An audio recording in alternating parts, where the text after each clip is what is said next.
In today's Making Sense lesson, Money 101, we want to talk a little bit about the difference between markets and the economy. A lot of people will use the terms interchangeably, but they really are different. Let's make sure we know the difference. Let's talk about the economy and a measure of the economy, GDP, Gross Domestic Product. What does that mean? That is the sum total of all the goods and services produced in this economy. It's a big number. No doubt about it. And that's what the economy is. It's all the little things that are done as people, A, make their way through society, and B, earn a living. So whether you are selling someone a pair of shoes, or whether you're providing a service like cleaning their pool or cutting their lawn or fixing a drain, all that adds into the economy. One other big piece of the economy is the multiplier effect. What does that mean?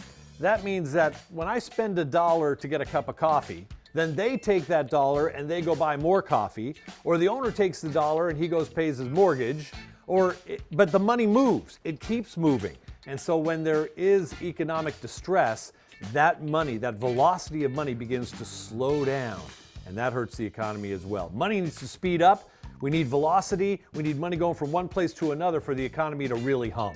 Then you have markets, stock market, bond market, commodity markets, international markets. The markets are not the economy, but they are tied together, obviously. Markets usually kind of forecast what is coming in the economy.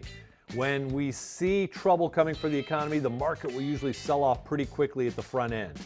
Also, usually before you hit bottom in the economy, markets, especially the stock market, will turn up in anticipation of a rebound.